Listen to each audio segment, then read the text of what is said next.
welcome to another episode of Cryptocurrent. Your host here, Richard Carthon. And today I got a special guest working on a really cool project, CryptoWeekly.co. We have Mr. Mike. How are you doing today? I'm great. Thanks a lot, Richard. Appreciate you having me. Of course, man. Well, before we learn more about what all the exciting things that y'all have going on, let's first learn a little bit more about you. Give us some background on yourself. Yeah, so I mean, my cryptocurrency journey started in late 2016, when I kind of learned about Bitcoin and kind of fell down the rabbit hole. It's probably a pretty similar to most people in the space. Did about 6 months of research, diligently trying to understand it before, investing any money, and luckily kind of got in, during that big kind of 2017 bull market, but quickly realized that, this wasn't just an investment. It wasn't just an asset class. It was really, an industry that's going to change the world. And, that's what really drew me into the space. And I'm sure a lot of your listeners can kind of speak to the same type of story, just being part of something that's so much bigger than yourself, so much bigger than the traditional systems in the world that we live in. And, being a force for change, I think, really drew me into the space. So, kind of got my start 2016. For the last 5 years, I've just made it my mission to kind of educate my family and friends on cryptocurrency, on Bitcoin, doing podcasts, I launched a course called Bitcoin 101 on Udemy. Now I'm the proud owner of a website called CryptoWeekly. We have a newsletter that goes out every Monday morning, just gives you the top kind of quick fixes on top stories, technical analysis, funding deals happening in the space, crypto jobs, top content in the space. So we're really just trying to consolidate a bunch of information. This crypto space moves so fast, and we want to make it our mission to save everybody time, get their information all in one place. We just rolled out our new website to CryptoWeekly.co, so you can go and check that out if you're interested in just going down a rabbit hole and learning more about the crypto space as a whole. So, that's where I'm at today. I've had, in a past life, I worked for SatStreet, which is a cryptocurrency broker that works with high net worth individuals and institutions to help them get exposure to Bitcoin. So, Bitcoin and cryptocurrency is my life right now, and I couldn't be happier. It's a great time to be in the industry. Yeah, man. I mean, the fact that you have been in it for the past 5 years now, got in the last bull cycle, of course, got through the last bear cycle, and now in this current nice bull run. The excitement is very different from last time. I feel like the world is a little bit more ready to receive all the opportunity that crypto has. Not to say that we're even anywhere near mass adoption. We are still very much at the beginning stages and very early stages of people beginning to have their interest piqued, but then also now wanting to get involved. And like you said, it's really important to keep educating and providing information that people can digest and understand. And my understanding with, Crypto Weekly, when you first created that, what was the impetus of creating it, and like, what does that ultimately evolve to? Mm-hmm. So, okay, full disclosure, I actually didn't create the business. I purchased the business a few years ago off a gentleman, and, purchased it originally under the assumption that I wanted to buy and own something in the crypto space. And I also wanted to be a part of the solution, a part of helping people get educated on the space, helping to grow mass adoption. As you said, right, we're only at 2% global adoption of Bitcoin right now. And so that S curve pretty much hasn't even taken off yet.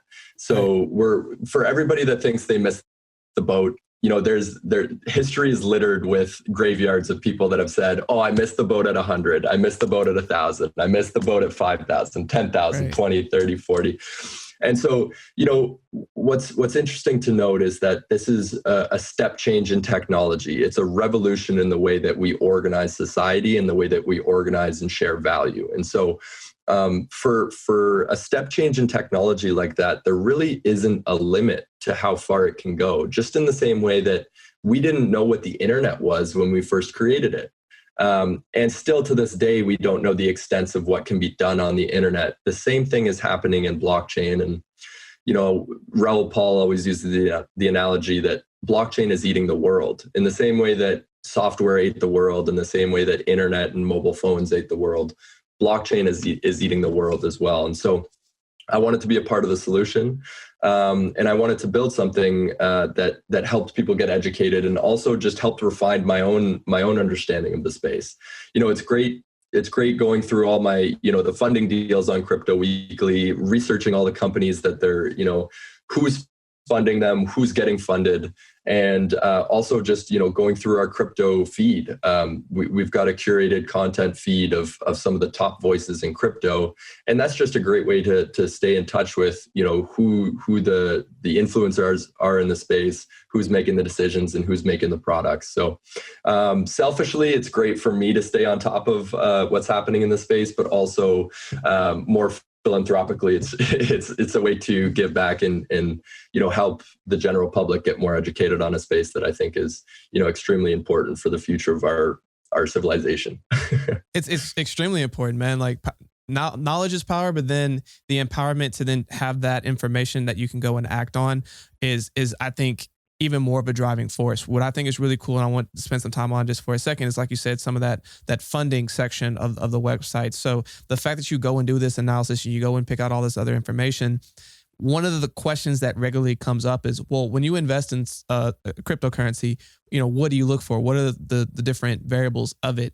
And one of the things that I typically go back to is, one, do they have a website? Two, if they're on their website, how does the website look? Three, who invested in them? And then four, what is their roadmap and what does it look like? And my understanding is that not only do y'all cover all of that, but y'all go much deeper. Can you just kind of talk on that a little bit?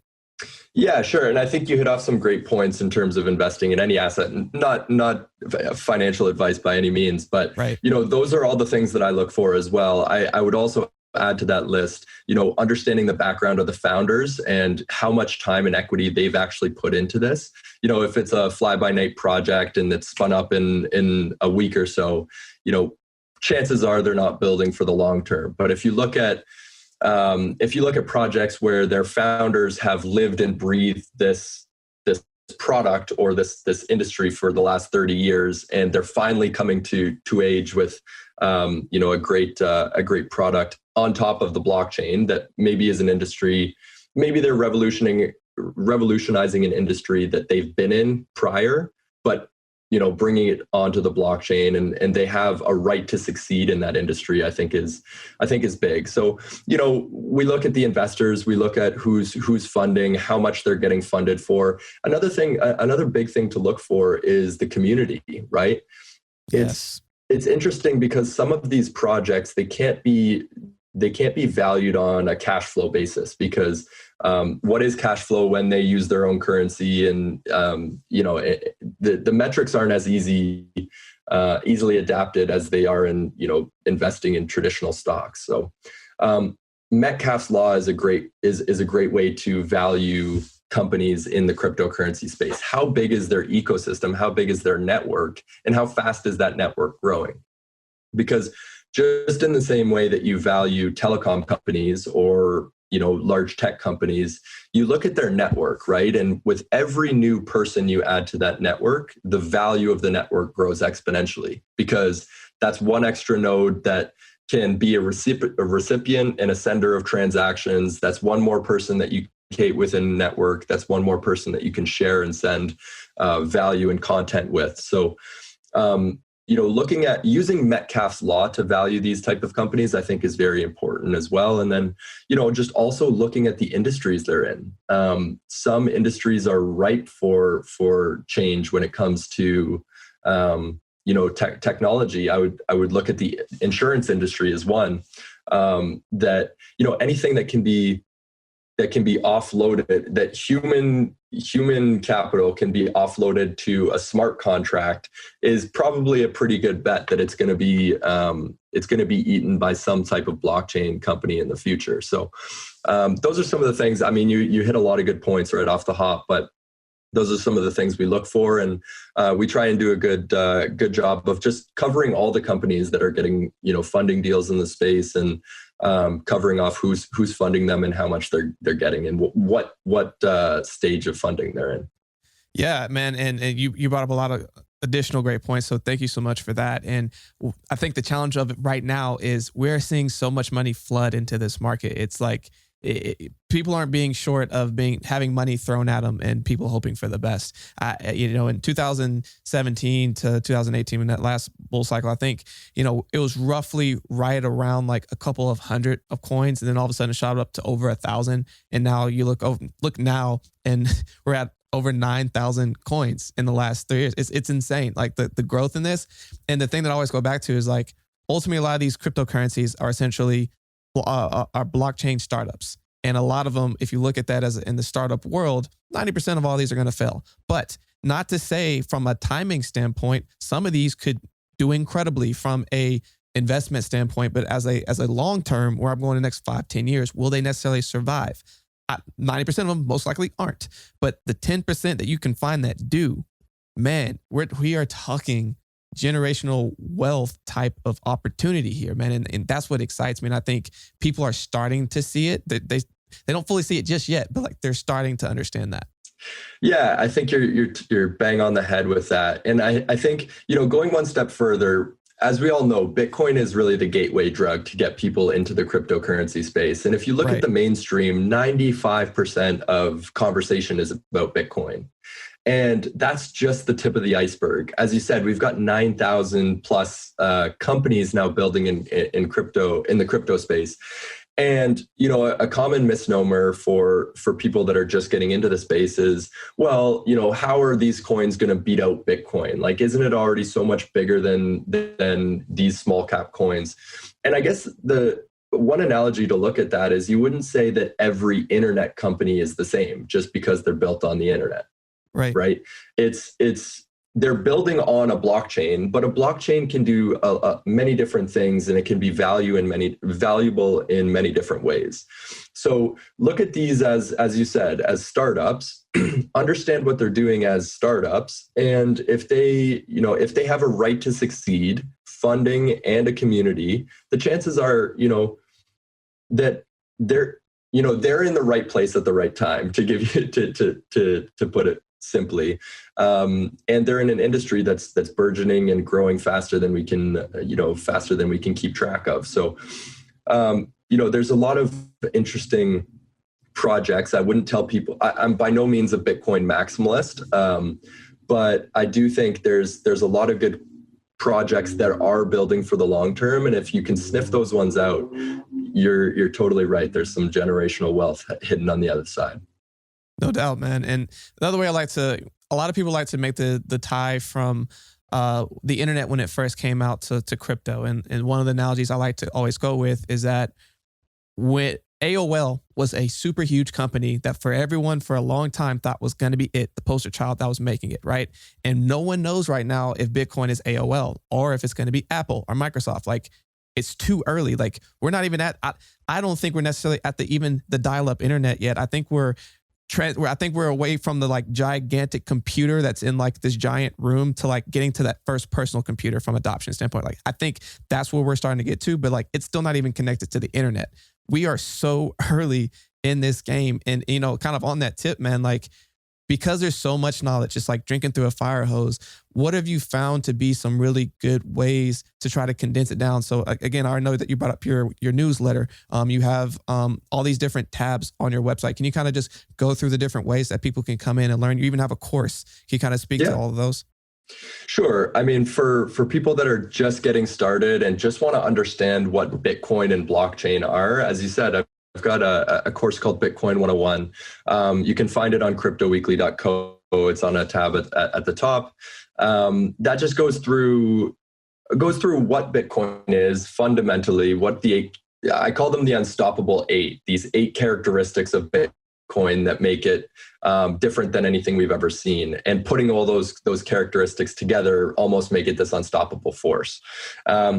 Then we kind of talk about, what blockchain is and why it's so important right now in terms of the ability to create smart contracts and the ability to create essentially a trust machine for society in a society where nobody trusts anybody anymore. And then we kind of talk about monetary history, and we talk about, not only about Bitcoin, but we talk about where we are and where we came from in terms of the gold standard, the gold exchange standard, moving off, going to Bretton Woods, then taking the dollar off the gold standard, and how much debt we've accumulated as a society, and how that's just fundamentally unsustainable. So we look at some great metrics to show where we are in this long-term debt cycle, why a technology like Bitcoin, that's a store of value that can hold wealth over space and time, is so important, and how we are in need of a new system. Most monetary systems in the recent history of humanity, over 200 years, have gone for about 30 to 40 years before they've switched. And we're on the dollar standard right now, and we've been on the dollar standard since 1971. So over 50 years we've been on this standard. So we're in need for a change. We're in need for some sort of revolution in money technology, and I believe that's Bitcoin. And as going back to your final point, and then I'll tie it back into Crypto Weekly, but going back to the point about AOL being, the first poster child for the internet, and then they kind of faded away.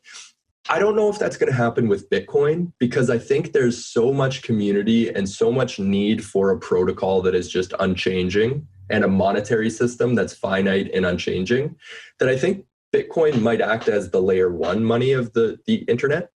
But I think your analogy with AOL may be better suited for something like Ethereum, where Ethereum is this first base layer protocol where everybody's building applications on top of, and it's this great use case that emerged over the past 6 years.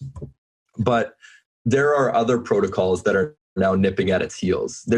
Currently there's no other currency in the blockchain space that's even coming close to Bitcoin in terms of what it does as a store of value and its network effect. But there are other protocols that are building quickly with capabilities far beyond what Ethereum does that might, be its successor. So that space, I think, is still up for grabs on what takes the stage there.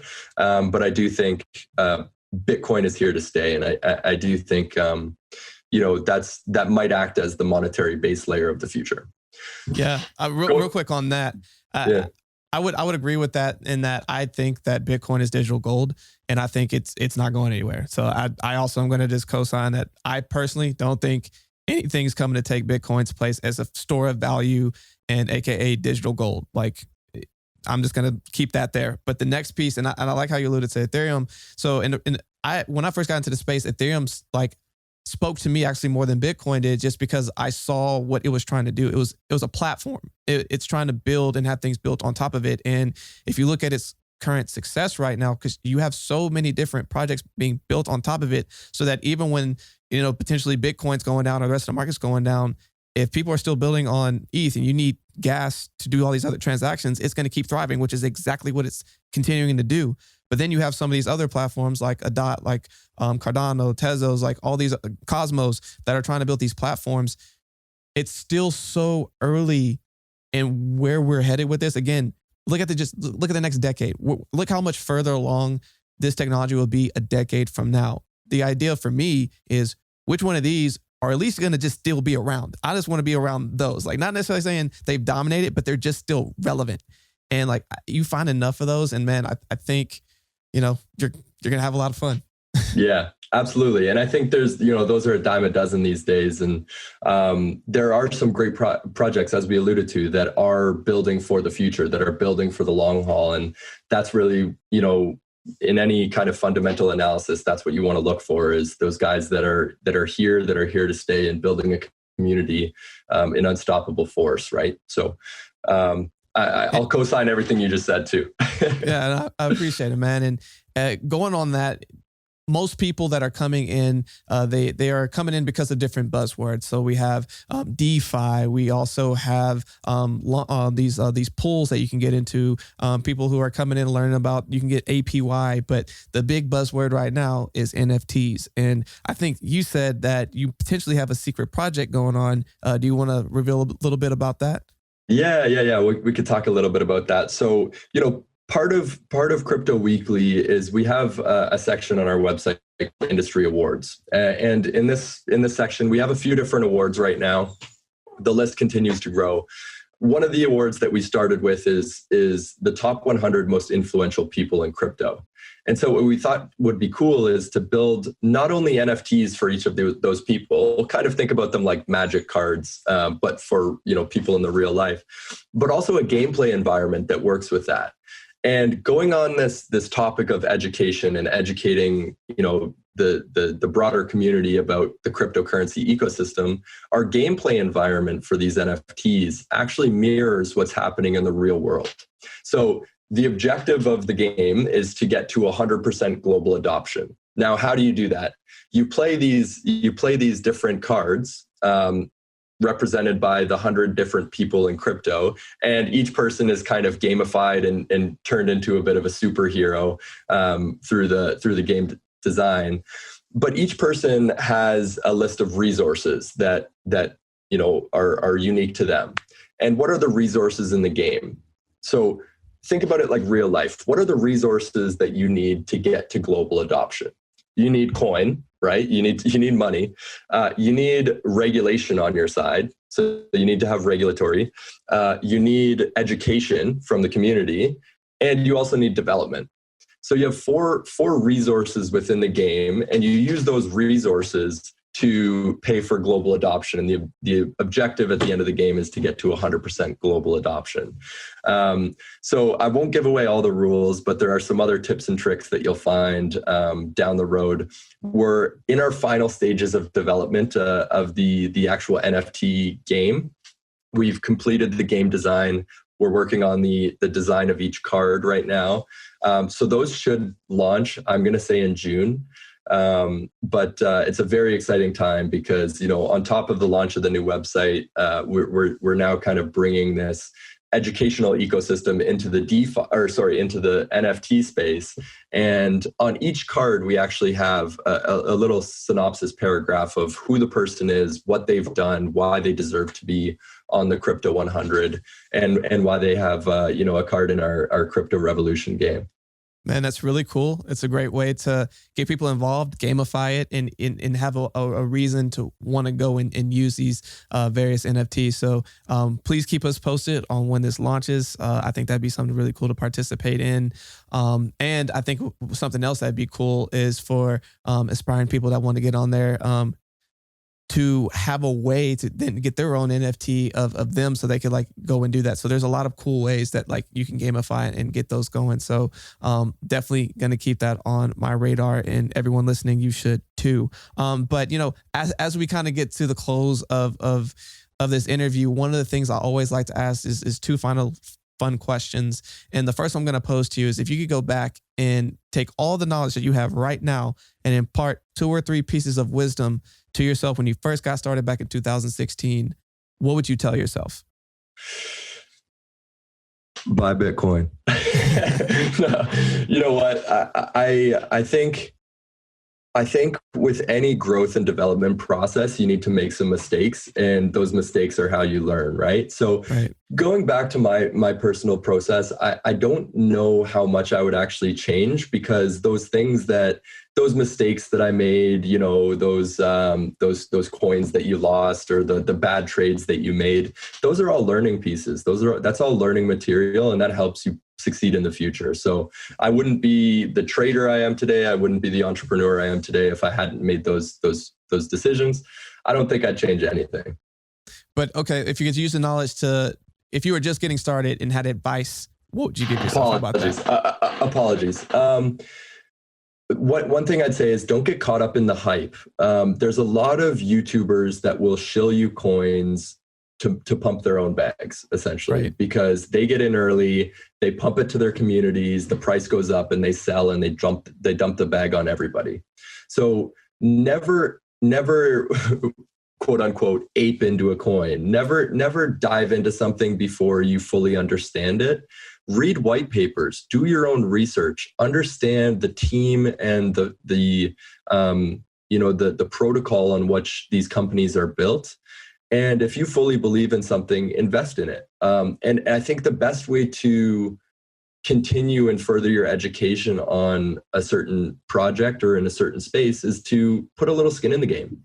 Not investment advice, but I think, for all the friends and family that I've brought into the Bitcoin space, they didn't fully get it until they put a couple $100 in and watched their balance go up. And then they think, oh, well, what's happening? Why does this keep going up? Like, what is really behind this? And it starts you down a rabbit hole. So if you're nervous about getting started, not financial advice, but I think it's good to have some skin in the game, because that will further your impetus or your wanting to learn about the space if you have a little bit of skin in the game. Man, absolutely, especially that last point. And like you said, this is never financial advice, but rather the way that you learn is by doing, and the only way that you can do is by putting a little bit in. So whatever, whether it's $5, whether it's 10, whether it's 20, whether it's 100, whether it's 1,000, whatever it is to you, what your amount is. Put in just a little so you can have some skin in the game, learn, and just see how things are going over time. And on top of that, man, one of the other elements of it that I want to bring in before I bring in my final question is the importance of community. Like, one of the things you were saying is don't necessarily go follow all these influencers in the space who go and bring up the hype so that they can then pull the rug from underneath you. And that's why I think it's important to have really good community for people who want to grow with you. So, what are some good ways and communities that people can engage with outside? I mean, of course, cryptocurrency, and also we have CryptoWeekly, but what are some ways that you've seen that, happen? So, one of the great messaging apps in the cryptocurrency space is Telegram. And while there are tons of Telegram groups, and it's a great place for crypto communities to foster, I'll do a little shameless plug. We launched a Telegram group for CryptoWeekly a few months ago, and it's relatively small at this point. But everybody in the group is so invested, so involved, and generally wants to help. Right? We're a community of friends that are interested and passionate about the cryptocurrency space. And we just want to, keep it growing, keep helping each other understand coins better. If you ever have a question, those questions are answered within minutes in the group, and there's always lively discussion. So the CryptoWeekly Telegram group is actually a great place if you're just wanting to be a fly on the wall and watch some of the conversation, you can. But I find there's usually some pretty lively conversation in there. The other thing is a lot of these projects, if there's a project that you're really truly interested in, join the Telegram community. See what the community is saying about the project. Join their announcements channel. See what new things are coming out from that project, because that's a great way to not only put your money where your mouth is, but that's a great way to actually join the community. It's one thing to invest in something, but it's another thing to be a part of it. And I think what cryptocurrency does, being so open source and being global, it allows everybody to participate in the economic systems that they invest in. So I highly recommend get involved in a community. The other thing I would say is, to go back to your last question, in my first few years in the cryptocurrency space, I felt very isolated. There wasn't a lot of people that were into it back then. And when I was having these conversations, I felt sometimes like I was talking to a wall, because it was over people's head if they don't fully understand the technology. Now we're so much luckier. We have 100 million people around the world are invested in Bitcoin, and probably more invested in some of these other projects. And so I think the community is growing so rapidly. If you want to really truly further your own education, you got to be part of a community, because you go fast alone and you go far together. Amen to that. On that, man, I appreciate you spending some time with us, dropping a ton of knowledge, and definitely want to encourage everyone listening, make sure that you go and participate in a really great community in CryptoWeekly. Sounds like they got a really good one going, so check them out. But what is a final thought that you want to leave with all the listeners here today? That's a good question. I think don't get caught up in the price. A lot of us that come into this, maybe it's different these days, but when when I came into the cryptocurrency space, the ones that were truly into it were the ones that wanted a revolution, that wanted to change the world, that wanted to do something different. I feel like a lot of the conversation these days is about what coin's going to pump the most. What's the best return on investment? Where are you going to find the next 10x or 100x? Where the conversation should be, what are these technologies going to do for humanity as a whole, right? How is the way that we structure our economy and the way that we structure our society going to change because of technologies?